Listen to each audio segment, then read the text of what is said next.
Dear students, today we are discussing chapter 2 inverse trigonometric function. എന്താണ് inverse trigonometric function എന്നാണ് നമ്മൾ പഠിക്കാൻ പോകുന്നത്. ഓക്കേ, നമ്മുടെ സെക്കൻഡ് ചാപ്റ്റർ ഇൻവേഴ്സ് നമ്മൾ കേട്ടിട്ടുണ്ട്. ഇൻവേഴ്സ് ഇനി ഇവിടെ രണ്ട് കാര്യങ്ങളെ പറ്റിയാണ് നമ്മൾ പഠിക്കുന്നത്. ഒന്ന് ട്രിഗണോമെട്രിക് ഫംഗ്ഷൻ, രണ്ട് അതിന്റെ ഇൻവേഴ്സ്.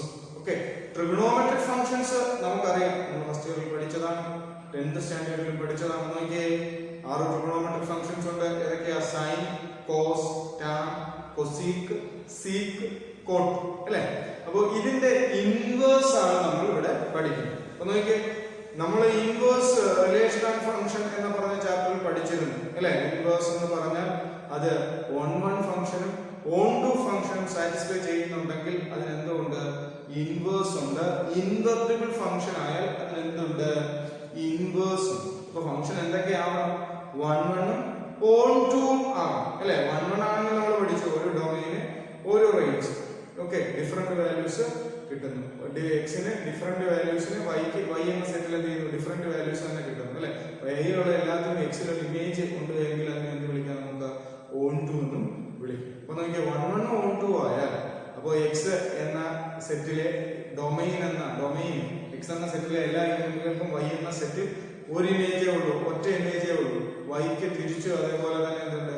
എക്സിൽ ഒരു ഇമേജ് ഉണ്ട് എങ്കിൽ അത് 1 ഓൺ ടു ആണ് അല്ലെ? അപ്പൊ നമുക്കത് എവിടെ ബന്ധപ്പെടുത്തി പറയണം?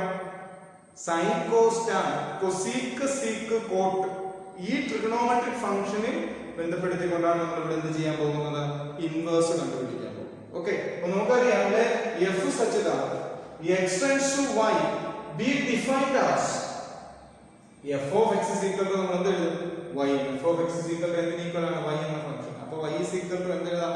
f of x എന്ന് എഴുതാം, which is 1 and on to. 1 on 2 ആണെങ്കിൽ എന്ത് കാണും? അതിനെ അത് ഇൻവെർട്ടിബിൾ ഫംഗ്ഷൻ എന്ന് വിളിക്കും. ഒരു ഫംഗ്ഷൻ 1 on 2 സാറ്റിസ്ഫൈ ചെയ്യുന്നുണ്ടെങ്കിൽ എന്ത് വിളിക്കും? നമ്മൾ ഇൻവെർട്ടിബിൾ ഫംഗ്ഷൻ എന്ന് വിളിക്കും. ഈ ഇൻവെർട്ടിബിൾ ഫംഗ്ഷൻ ആയാൽ ഇതിന് എന്തുണ്ട്? ഇൻവേഴ്സ്. ഓക്കെ, അപ്പൊ നമ്മളിവിടെ ഇൻവേഴ്സ് ആണ് പഠിക്കാൻ പോകുന്നത്. അപ്പൊ നോക്കിയേ, the inverse of f is denoted by, പഠിച്ചിരുന്നു f inverse.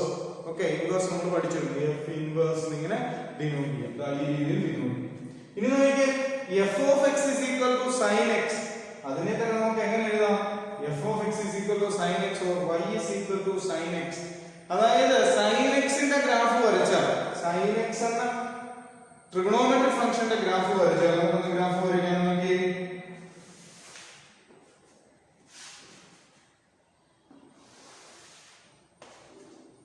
ഇത് x axis, x dash, y axis, y dash.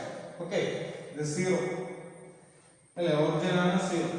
ഇനി നോക്കുക, ഇവിടുത്തെ വാല്യൂ ഞാൻ പൈ എടുത്തു, ഇങ്ങോട്ട് എടുത്തു 2π. ഓക്കെ, ഇനി ഇപ്പുറത്തേക്ക് ലെഫ്റ്റ് ഹാൻഡ് സൈഡിലേക്ക് ഞാൻ എടുത്തു -π അല്ലേ? ഇത് പോസിറ്റീവ് ആണെങ്കിൽ ഇത് നെഗറ്റീവ് ആണ്. ഇവിടെ എടുത്തു -2π. നോക്കിയേ, sin x ൽ x ന് 0 എന്ന് പുട്ട് ചെയ്താൽ നമുക്കിവിടെ 1 ആണോ 2 ആണോ എന്ന് ചെക്ക് ചെയ്യുകയും ചെയ്യും. നമുക്ക് നമ്മൾ sin 0 പഠിച്ചവരാണ് അല്ലേ? ട്രിഗണോമെട്രിക് വാല്യൂസ് ആയ sin 0, sin 45 degree, sin 60 degree, sin 90 degree, sin 180 degree ഒക്കെ നമ്മൾ പഠിച്ചതാണ്. ഇതിന്റെ വാല്യൂസ് നമ്മൾ പഠിച്ചതാണ് അല്ലേ? അപ്പൊ നമുക്ക് ഇവിടെ നോക്കിയേ, sin 0 x ഇതാണ് x ആക്സിസ് അല്ലേ? ഇതിനെ മൊത്തത്തിൽ നമ്മൾ x ആക്സിസ് എന്ന് വിളിക്കും, ഇതിനെ മൊത്തത്തിൽ നമ്മൾ y ആക്സിസ് എന്ന് വിളിക്കും അല്ലേ? അപ്പൊ നോക്കിയേ, sin x ന് 0 എന്ന് കൊടുത്താൽ ഇവിടെ 0 എന്ന് കൊടുക്കുന്നു. ആൻസർ എന്ത് കിട്ടും? 0 എന്നല്ലേ കിട്ടുന്നത്? sin 0 എന്താണ് വാല്യൂ? 0.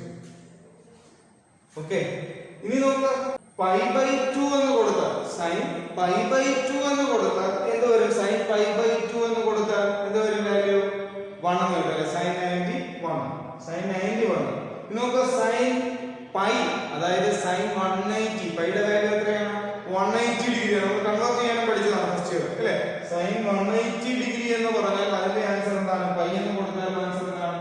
0 എന്നാണ് കിട്ടുന്നത്. നോക്കിയേ, ഓക്കെ, ഇനി നോക്കാം, sin 2π എന്ന് കൊടുത്താൽ ആൻസർ എന്താ കിട്ടുന്നത്? sin 2π എന്ന് പറഞ്ഞാൽ 360 ഡിഗ്രി എന്ന് കൊടുത്താൽ ആൻസർ എന്താ കിട്ടുന്നത് 2π ആൻസർ എന്താ കിട്ടുന്നത് 0 എന്നാണ് കിട്ടുന്നത്. അപ്പൊ നോക്കിയേ ഇവിടുത്തെ ഗ്രാഫ് വരച്ചാൽ നമുക്ക് ഇനി -π എന്ന് കൊടുത്താലും ആൻസർ 0 ആണ്, -2π എന്ന് കൊടുത്താലും ആൻസർ 0 ആണ്.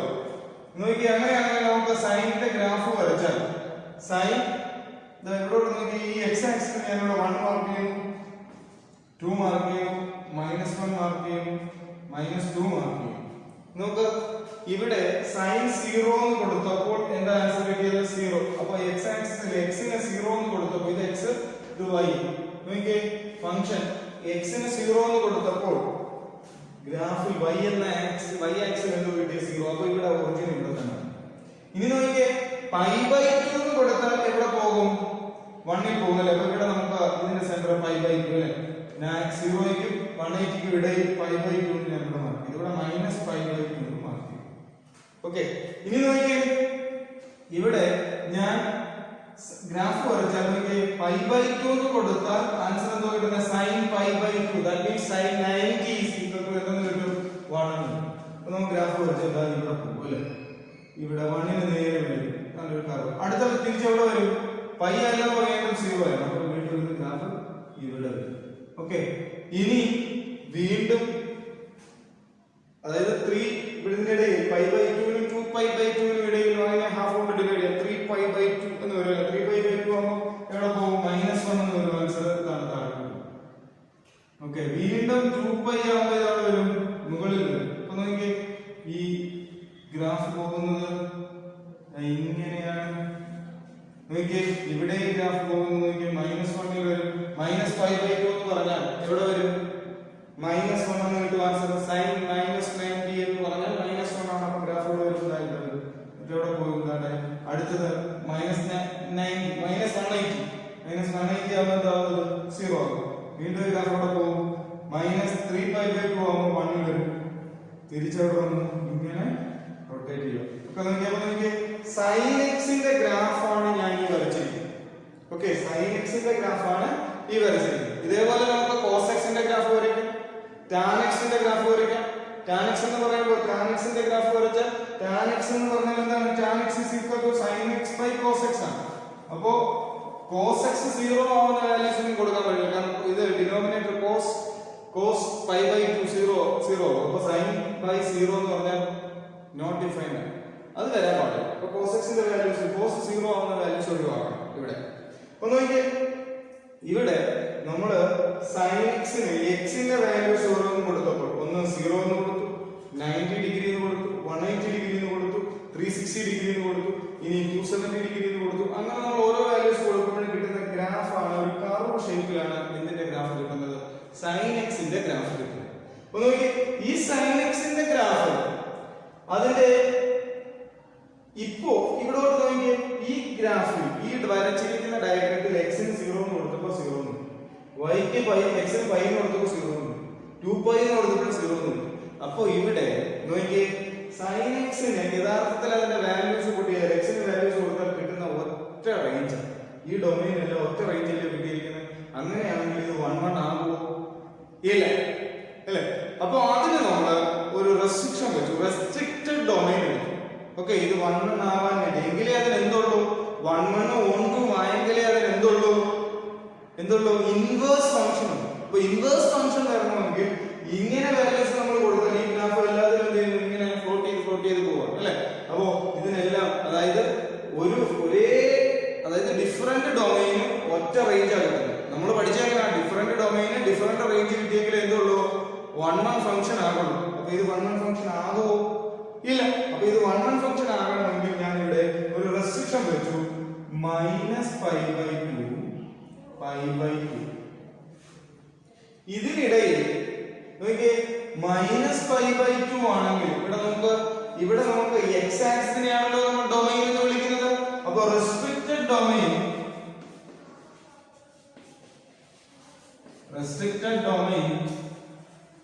നോക്കിയേ ഏതൊക്കെയാ റെസ്ട്രിക്റ്റഡ് ഡൊമൈൻ -π/2 π/2 അല്ലേ. -π/2 π/2 റെസ്ട്രിക്റ്റഡ് ഡൊമൈൻ എടുക്കും എങ്കിലേ π/2 -π/2 എടുത്താൽ നോക്കിയേ π/2 ന്റെ വാല്യൂ ആണെങ്കിൽ നമുക്ക് ഇവിടെ π/2 ആണെങ്കിൽ നമുക്ക് റെസ്ട്രിക്റ്റഡ് ഡൊമൈൻ ആയിട്ട് എടുക്കുക. ഇതിനെ 1 1 ആവണം, അതുകൊണ്ടാണ് റെസ്ട്രിക്റ്റഡ് ഡൊമൈൻ എടുത്തത്. ഒരു നിശ്ചിത ഡൊമൈൻ മാത്രമേ എടുക്കുന്നുള്ളൂ, മൊത്തത്തിൽ എടുക്കുന്നില്ല. എടുത്താൽ എന്താവത്തില്ല, സൈൻ എന്ന ഫംഗ്ഷൻ എന്താവത്തില്ല, 1 1 ആവത്തില്ല. 1 1 1 2 ആയെങ്കിലേ അത് എന്താവത്തുള്ളൂ, ഇൻവേഴ്സ് ഉണ്ടാകത്തുള്ളൂ. ഇൻവെർട്ടിബിൾ ആവും, ഇൻവെർട്ടിബിൾ ആയെങ്കിലേ അതിന് ഇൻവേഴ്സ് ഉണ്ടാവും. ഓക്കെ, അപ്പൊ നോക്കി റെസ്ട്രിക്റ്റഡ് ഡൊമൈൻ കൊടുത്തു. ഇവിടെ നോക്കി റെസ്ട്രിക്റ്റഡ് ഡൊമൈൻ ഒന്ന് π/2, അടുത്തത് -π/2 എടുത്തു. റെസ്ട്രിക്റ്റഡ് ഡൊമൈൻ ഇതിനിടയിലുള്ള വാല്യൂസ് മാത്രമേ എടുക്കുന്നുള്ളൂ. നോക്കുക, ഇതിനിടയിലുള്ള വാല്യൂസ് ആണ് ഇവിടെ 1 ആണ് അല്ലേ. അപ്പൊ π/2 ആകുമ്പോൾ ഇവിടെ വരും, -π/2 ആകുമ്പോൾ ഇവിടെ ഉണ്ട് അല്ലെ. ഇതിനിടയിലുള്ള വാല്യൂസ് y ആക്സിസിന്റെ വാല്യൂസ് മാറി മാറി കിട്ടത്തില്ലേ നമുക്ക്. ഈ 0 മുതൽ π/2 ഇടയിൽ ഗ്രാഫിൽ ഇങ്ങനെ മുന്നോട്ട് പോകല്ലേ കർവ്. അപ്പൊ ഇത് ഡിഫറെന്റ് ഇവിടെയുള്ള എല്ലാ പോയിന്റുകളും വരത്തില്ലേ. അപ്പൊ നമുക്ക് നോക്കിയാൽ ഇവിടെ π/2 ആയപ്പോൾ 1 എന്ന് കിട്ടി, -π/2 ആയപ്പോൾ -1 എന്ന് കിട്ടി. നോക്കിയേ, ഡിഫറെന്റ് ഡൊമൈന് ഡിഫറെന്റ് റേഞ്ച് ആണ് കിട്ടിയത്. സോ ഇവിടെ നമുക്ക് എന്ത് പറയാം, sin x എന്ന ഫംഗ്ഷൻ ഇവിടെ എന്താണ്, 1 1 ആണ്.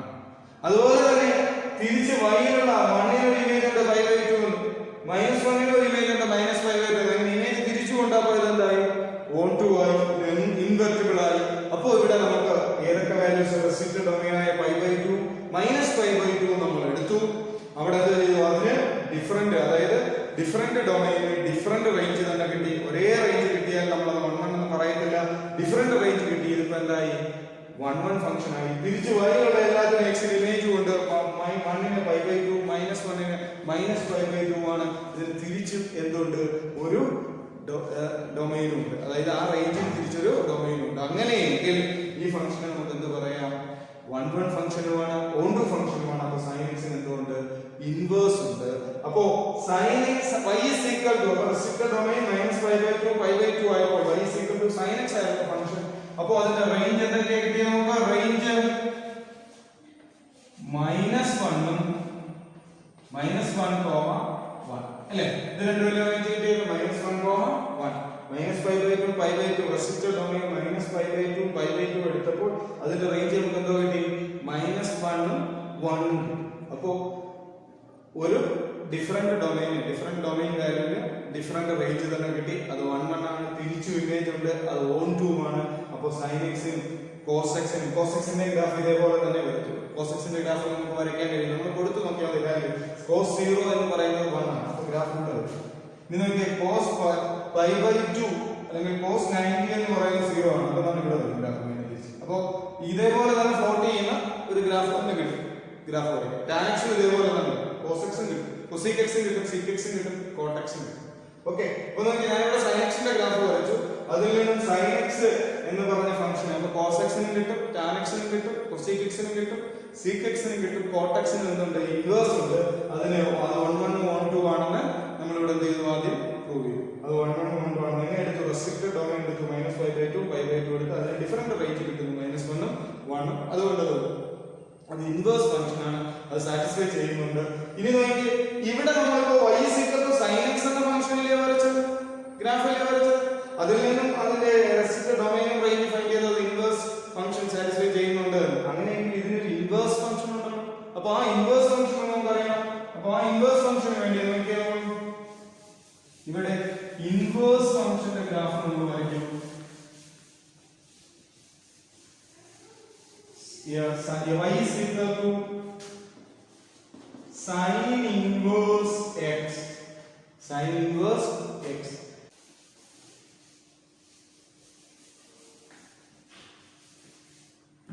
നോക്കിയേ, നമ്മൾ y is equal to sin inverse x എന്ന് എഴുതും. ഇതാണ് ഇൻവേഴ്സ് ഫംഗ്ഷൻ. നമുക്ക് പഠിക്കാനുള്ള ഫംഗ്ഷൻ ഇതാണ്. ഇതുവരെ നമ്മൾ ഇൻട്രൊഡക്ഷൻ ആണ് പറഞ്ഞത്. നോക്കിയേ, y is equal to sin inverse x ആയാൽ അതിന്റെ ഗ്രാഫ് ഇങ്ങനെയായിരിക്കും.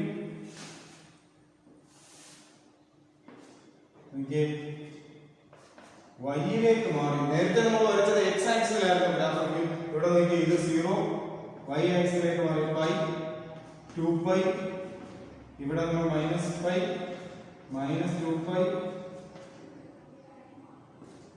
1 -1 1. ഓക്കെ, അപ്പൊ നോക്കിയേ ഗ്രാഫ് ഇങ്ങനെ നമുക്ക് കിട്ടും. നോക്കിയേ 1 ന്റെ വാല്യൂ വരെ പോകും. 1 sin 0 sin, അതായത് sin y ആക്സിസിലാണ് ഫംഗ്ഷൻ നിൽക്കുന്നത്. ഇൻവേഴ്സ് ആവുമ്പോൾ തിരിച്ചു എവിടെ, x ആക്സിസിൽ എങ്ങോട്ട് മാറി, y ആക്സിസിലോട്ട് മാറി. അപ്പോൾ ഡൊമൈൻ റേഞ്ച് എന്ത് ചെയ്യും, ചേഞ്ച് ആവും. ഡൊമൈൻ റേഞ്ച് എന്താ ഇൻവേഴ്സ് ഫംഗ്ഷൻ ആവുമ്പോൾ ഡൊമൈൻ റേഞ്ച് ചേഞ്ച് ആവും, റേഞ്ച് ഡൊമൈൻ ആവും, ഡൊമൈൻ എന്താകും റേഞ്ച് ആകും.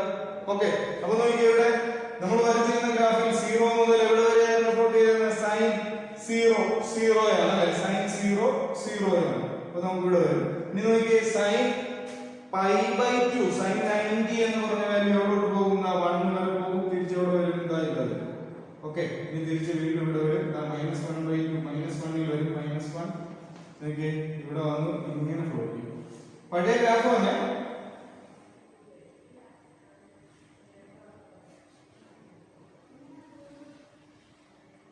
ഇൻവേഴ്സ് ഫംഗ്ഷൻ ആയപ്പോൾ ഗ്രാഫ് എങ്ങനെയായിരുന്നു? എക്സ് ആക്സിൽ എന്ന ഗ്രാഫ് തിരിച്ച് എവിടെയാണ്? വൈ ആക്സിലാണ്. അപ്പോ നമ്മൾ ഇതുവരെ സൈൻ എക്സിനെ വരച്ചിരുന്ന സൈൻ എക്സിന്റെ ഡൊമൈൻ നമ്മൾ പറഞ്ഞിരുന്നത് π/2 -π/2 ആയിരുന്നു എങ്കിൽ ഇതിപ്പോ എന്തായി? റേഞ്ച് ആയി. ഡൊമൈൻ ആയിരുന്നു, അതായത് ഡൊമൈൻ ഇപ്പൊ എന്തായി? റേഞ്ച് ആയി അല്ലെ, ഇൻവേഴ്സ് ഫംഗ്ഷൻ ആയി. ഇനി അതിന്റെ റേഞ്ച് എന്തായിരിക്കും? -1 ഉം 1 ഉം -1 ആയിരിക്കും. നോക്കിയേ ഇവിടെ π/2 1 കിട്ടും, -π/2 -1 എന്ന് കിട്ടും. സോ അതിന്റെ റേഞ്ച് എന്ത് ചെയ്തു? ചേഞ്ച് ചെയ്യും, റേഞ്ച് ഡൊമൈനും ചേഞ്ച് ചെയ്യും. ഓക്കെ, അപ്പൊ നമ്മൾ നെക്സ്റ്റ് വീഡിയോയിൽ നമ്മൾ ഇതിന്റെ പ്രിൻസിപ്പൽ വാല്യൂ എങ്ങനെയാണ് ഫൈൻഡ് ചെയ്യുന്നത് എന്നാണ് പഠിക്കുന്നത്. അപ്പൊ നോക്കിയേ ഒരു സൈൻ എക്സ് എന്ന് പറഞ്ഞ ഗ്രാഫ്, സൈൻ എക്സ് എന്ന് പറഞ്ഞ ട്രിഗണോമെട്രിക് ഫംഗ്ഷന്റെ ഗ്രാഫ് വരച്ചു. അത് sine y sin inverse x എങ്ങനെയായത്, ആ ഗ്രാഫ് എങ്ങനെ വരുമെന്ന് നമ്മളിവിടെ പഠിച്ചു. ഇനി നോക്കിയേ അതിന്റെ ഡൊമൈനും റേഞ്ച് റെസ്ട്രിക്റ്റഡ് ഡൊമൈൻ ആണ് π/2 -π/2 സൈൻ എക്സ് എടുത്തിരുന്നത്. അതിന്റെ ഡൊമൈനും റേഞ്ച് എന്ത് ചെയ്തു? പരസ്പരം ഇന്റർചേഞ്ച് ചെയ്തു. ഓക്കെ, അപ്പോൾ ഇതിൽ നിന്നാണ് നമ്മൾ ഇനി അടുത്ത പ്രിൻസിപ്പൽ വാല്യൂ ഫൈൻഡ് ചെയ്യാൻ പോകുന്നത്. Okay, I hope you understood this topic.